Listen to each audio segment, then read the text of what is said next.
आप बोलने नहीं देंगे? नहीं, मैं बोलने नहीं दूंगा। अगर आप ये साबित करना चाहते हैं, अगर निखिल जैन अगर आप ये साबित करना चाहते हैं कि भगत सिंह को आतंकवादी लिखना सही था, तो मुझे मांगेंगे कान पकड़ के माफी मांगिएगा। निखिल जैन अभी प्रमाण देता हूं, कान पकड़ के माफी मांगिएगा। अभी आपसे कान पकड़ के माफी मंगवाता हूं, प्रमाण मांग रहे हैं। और गालियां देंगे ये उद्योगपतियों को, उनकी शादियों में डांस करने जाते हैं। उद्धव ठाकरे का बेटा एक्स्ट्रा की तरह पिछली पंक्ति में डांस कर रहा था।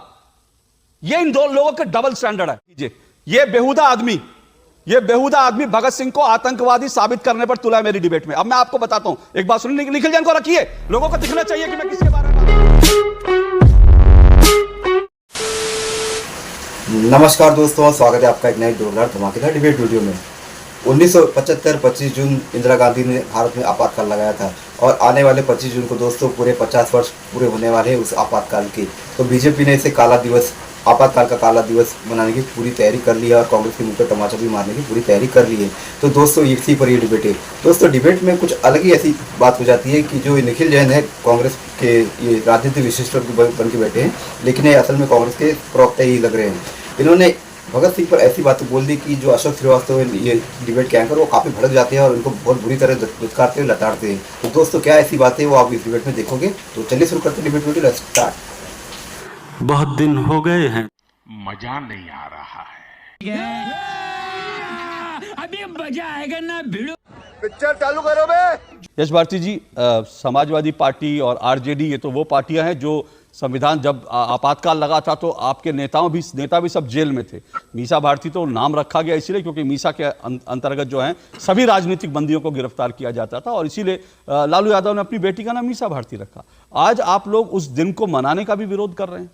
अपनी अघोषित आपातकाल को छुपाने के लिए वर्तमान सरकार घोषित आपातकाल लाने की बात कर रही है, उससे तुलना कर रही है, उसको याद कर रही है। आज अपना अघोषित आपातकाल की बात नहीं कर रही है, जहां उद्योगपतियों को फायदा पहुंचाने के लिए श्रमिक कानून में बदलाव करके श्रमों के कर्मचारियों के अधिकारों का हनन हो रहा है।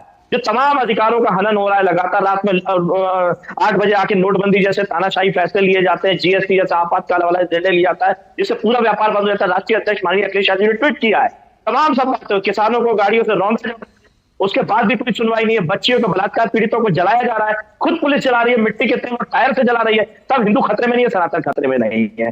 संविधान का पाठ पढ़ाया जा रहा है दिल्ली विश्वविद्यालय में, कानून के बच्चों को संविधान की जगह अब उनको मनुस्मृति पढ़ाया जाएगा। मध्य प्रदेश सरकार मनुस्मृति पढ़ा रही है बीए 3rd ईयर के बच्चों को। ये मैं अक्सर ये कहता हूं कि जब नैरेटिव बनाए तो झूठा नैरेटिव नहीं बनाना चाहिए। यश भारती जी, आपने क्या कहा कि संविधान की जगह जो उनको पढ़ाया जा रहा है मनुस्मृति, संविधान की जगह नहीं पढ़ाया जा रहा, एक और चीज ऐड हुई है उसमें। मैं तो कहता हूं बच्चों को सब कुछ पढ़ाइए, सब कुछ। क्या बच्चों को हम अकबर बीरबल की कहानियां नहीं पढ़ाते रहे क्या? एक मिनट, मेरी बात पूरी हो जाए, मेरी बात पूरी हो जाए। इतनी जल्दी अधीर क्यों हो जाते आप लोग? अकबर को महान हम पढ़ाते रहे, औरंगजेब को पढ़ाते रहे, बाबर की कहानियां पढ़ाते रहे, वो सब हम लोगों को पढ़ाना ठीक था। बच्चों को क्या दिल्ली यूनिवर्सिटी में, मैं बार बार याद दिलाता हूं, दिल्ली यूनिवर्सिटी में यह पढ़ाते रहे कि भगत सिंह आतंकवादी थे। 2015 तक दिल्ली यूनिवर्सिटी की रेफरेंस बुक में लिखा था भगत सिंह आतंकवादी थे। लेकिन जी इतनी जल्दी परेशान मत होइए, सच का सामना करने का हिम्मत रखिए। आवाज नीची करिए, आवाज नीची करिए, आवाज बंद करिए। अभी तो मैंने बोलना शुरू किया, अभी तो मैंने धागे खोलने शुरू किया आपके। अभी से आप लोग जो है इतना परेशान हो गए और मैं चैलेंज के साथ कह रहा हूं, गलत साबित कर दीजिए। 2015 तक दिल्ली विश्वविद्यालय की रेफरेंस की बुक्स में यह पढ़ाया जाता था भगत सिंह आतंकवादी थे। तो अगर यह सब आप पढ़ाते थे तो मनुस्मृति को एक एक्स्ट्रा एडिशन के तौर पे, कोई भी चीज, अच्छी चीज हो बुरी चीज हो, स्टूडेंट को हर चीज जाननी चाहिए। अब बताइए, प्रमाण दीजिए, किस चीज का प्रमाण? मैं आपको अभी देता हूं प्रमाण, मैं बिल्कुल प्रमाण दूंगा आपको, अभी दूंगा आपको प्रमाण। और सुनिए एक बात, माफी मांगेंगे प्रमाण दूंगा तो?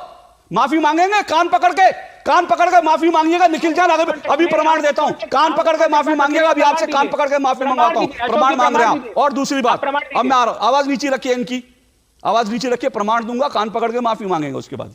और दूसरी बात, उद्योगपतियों का बड़ा रोना रोया जा रहा है इस देश में, बड़ा रोना रोया जा रहा है। उद्योगपतियों को देश बेच दिया और उन्हीं उद्योगपतियों की बारात में नाचने जाते हैं इंडिया अलायंस के नेता। आज अनंत अंबानी की शादी है और उसमें कौन कौन गया है? ममता बनर्जी। उन्होंने क्या कहा? मेरे को बार बार कहा था कि भाई शादी में जरूर आना, जैसे वो अनंत की बुआ लगती हैं कि वो उनके जाए बिना शादी ही नहीं होगी अनंत की। तो जो वैसे दिन रात गाली देंगी अंबानी अडानी को, और शादी में भाग लेने तुरंत चली गई। और सुनिए, आरजेडी का पूरा कुनबा गया है, पूरा कुनबा, राबड़ी देवी, तेजस्वी यादव, वैसे गालियां देंगे ये उद्योगपतियों को, उनकी शादियों में डांस करने जाते हैं। उद्धव ठाकरे का बेटा एक्स्ट्रा की तरह पिछली पंक्ति में डांस कर रहा था। ये इन दो लोगों के डबल स्टैंडर्ड है। देखिए अशोक जी, जो आप मनुस्मृति की बात कर रहे थे, जयपुर हाईकोर्ट के अंदर भारतीय जनता पार्टी ने अपनी सरकार रहते हुए मनु महाराज की प्रतिमा को स्थापित किया। तो बाबा साहब से इतनी नफरत क्यों, और मनुस्मृति और मनु महाराज से इतना प्रेम क्यों? क्या पाठ्यक्रम में पढ़ाई? और जो आप संदर्भ दे रहे थे अभी मेरी बात का, विधि विभाग ने आज वो हटा दिया है, हटा दिया। आपके के शब्द से अभी गलती की, इसीलिए यानी मनुस्मृति गलत है, इसीलिए मैंने नहीं कहा मनुस्मृति गलत है, मैंने नहीं कहा मनुस्मृति गलत है। यश भारती जी, आप पहली बार मेरी डिबेट में आए, आप मेरी डिबेट करने का तरीका जानते नहीं है।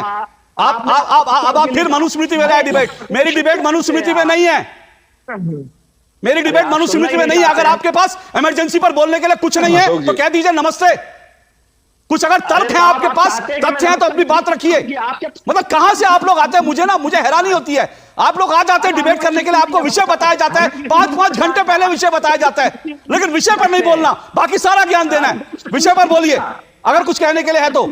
ये आपातकाल ऐसे ही नहीं हटा दिया गया था, उसके लिए लोगों ने बलिदान दिया था, और लोगों ने अपनी पूरी की पूरी जवानी, अभी मैं केसी त्यागी जी को सुन रहा था, वो कह रहे थे मेरे वो दिन कभी आ नहीं सकते, मैं एक बहुत अच्छा स्टूडेंट था, लेकिन मेरी जो है पूरी की पूरी जवानी जो है मेरी बर्बाद कर दी गई। तो ऐसे बहुत से, और जो लोग मर गए, जिनकी शहादत होगी, ऐसे लोगों की बहुत बड़ी संख्या है। बोलिए निखिल जी। अशोक जी रुकिए, यश भारती जी, निखिल जी का बात, एक मिनट यश भारती जी रुकिए। इंडियन एक्सप्रेस का 2 मई 2016 का एक लेख है जिसमें साफ करा हुआ है कि भगत सिंह के बारे में जो रेवोल्यूशनरी टेररिस्ट शब्द यानी कि क्रांतिकारी आतंकवादी शब्द लिखा हुआ है, उसका कॉन्टेक्स्ट क्या है? भगत सिंह ने खुद पर बहस करना चाहते हैं, कॉन्टेक्स्ट आप बताना चाहते हैं? 1930 में ऐसे अब आप कॉन्टेक्स्ट बताना चाहते हैं? आप बोलने नहीं देंगे? नहीं, मैं बोलने नहीं दूंगा। अगर आप ये साबित करना चाहते हैं, अगर निखिल जैन, अगर आप ये साबित करना चाहते हैं कि भगत सिंह को आतंकवादी लिखना सही था, तो मुझे लगता है इससे ज्यादा बेहयाई नहीं हो सकती, बेहयाई नहीं हो सकती। भगत सिंह को आतंकवादी लिखना, तो आपने हटाया क्यों भगत सिंह को? अभी भी कह दीजिए। अच्छा, आप कह सकते हैं आज, निखिल जैन, आप कह सकते हैं आज भगत सिंह आतंकवादी थे? बोलिए जरा एक बार, बोलिए, हैसियत और औकात है तो। इनकी आवाज बंद कीजिए, इनकी आवाज बंद कीजिए। मुझे आपसे कोई डिबेट नहीं करनी। जो व्यक्ति भगत सिंह को आज भी आतंकवादी साबित करने पर तुलाओ, जिसको इस बात की शर्मिंदगी नहीं हो कि भारत में किताबों में भगत सिंह को आतंकवादी लिखा जाता था। पहले देखिए झूठ कैसे होता है, सौरभ जी देख रहे हैं आप, एजेंडा कैसे गढ़ा जाता है। पहले इन्होंने क्या कहा कि लिखा ही नहीं गया, मैं झूठ बोल रहा हूं। मैंने जब प्रमाण दे दिए और कहा माफी मांगो, तो कहा जी रिवॉल्यूशनरी आतंकवादी एक ही बात है, उसी कंटेक्स्ट में लिखा गया था। ये इनको हटाइए, मुझे कॉन्स्टिट्यूशन मत दिखाइए, मुझे कॉन्स्टिट्यूशन मत दिखाइए। निखिल जैन, विषय पर आए और जल्दी से मुझे बताएं कि आप इस फैसले के विरोध में क्यों हैं? इस फैसले के विरोध में अशोक जी मैं इसलिए हूं क्योंकि यह संविधान की बात कम करता है और एक राजनीतिक मुद्दे को ज्यादा उछालता है। और ये बात मैं आपके दर्शकों को कहना चाहता हूं कि 1929 का हिंदुस्तान सोशलिस्ट रिपब्लिक एसोसिएशन का मैनिफेस्टो पढ़े, भगत सिंह शहीद आजम भगत सिंह के संपूर्ण दस्तावेज की जो कलेक्शन है चमनलाल जी की, उन्हें पढ़ें। निखिल जैन को हटाइए। और ये देखिए, अच्छा आप सुनिए, एक मिनट, निखिल जैन, अच्छा निखिल जैन, एक मिनट, इनकी आवाज नीचे कीजिए, एक मिनट आवाज नीचे कीजिए।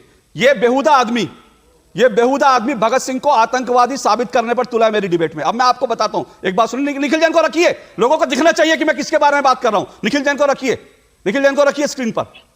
यह आदमी ये साबित करने पर तुला है कि 2015 तक, निखिल जैन को दिखाइए प्लीज स्क्रीन पर। यह आदमी ये साबित करने पर तुला है कि भगत सिंह को जो आतंकवादी लिखा गया था टेक्स्ट बुक की किताबों में, वो सही था। अब मैं आपको बताता हूं, आज के दौर में सोचिए आप, आज के दौर में आतंकवादी किसे कहा जाता है? हम उन नक्सलियों को भी आतंकवादी नहीं कहते जो रोज आए दिन जो है वो हत्याएं करते हैं, लैंड माइन लगाकर वो उड़ा देते हैं हमारे सुरक्षा बलों को, उनको भी हम आतंकवादी नहीं कहते। और आप किताबों में भगत सिंह को आतंकवादी पढ़ाकर बच्चों के जहन में क्या घुसाना चाहते हैं? लेकिन ये बेहुदा आदमी जो कागज उठाकर खड़ा है, ये बेहुदा आदमी जो मुझे जो संविधान की प्रति दिखा रहा था, ये बेहुदा आदमी इस बात पे अड़ा है कि जो भगत सिंह थे वो आतंकवादी थे। इस तरह की बेहुदगी आदमी दिखा रहा है। बहुत बहुत शुक्रिया, थैंक यू निखिल जैन। भगत सिंह को आतंकवादी कहने की हिम्मत आपकी औकात नहीं है। भगत सिंह के नाखून बराबर आप नहीं हो, नाखून बराबर भगत सिंह को आतंकवादी बताओगे? आपकी हैसियत क्या है, आपकी औकात क्या है भगत सिंह के बारे में बात करने की? निखिल जैन, अपनी हैसियत औकात देखकर भगत सिंह के बारे में बात। जिस राह पे तुम चल रहे हो बेटा, एक दिन बुरी तरह फंसोगे।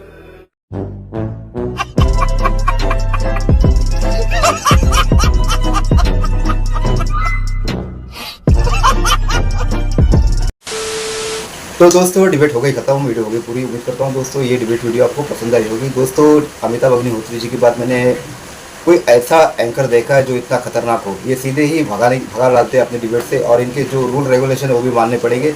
अमिताभ अग्निहोत्री जी को मानता हूँ, बड़ी अच्छे डिबेट करते हैं, बड़े अच्छे ज्ञानी एंकर है वो, लेकिन थोड़ी कमजोरी दिखा रहे हैं आजकल वो, और पहले भी दिखाते थे और क्षमा भी करते थे, लेकिन ऐसी किसी को लताड़ के भगाते नहीं थे। लेकिन ये अशोक जी की बात ही अलग है। ये तो सीधे ऐसे लताड़ते कि जैसे कोई हेडमास्टर किसी स्कूल के बच्चे को लताड़ रहा हो। तो दोस्तों ज़रूरत ऐसे ही लोगों की है, नहीं तो ये जो प्रवक्ता और विशेषज्ञ बन के बैठते हैं, ये कुछ भी बकवास करके चले जाते हैं और इनको कोई कुछ कहने वाला नहीं होता है।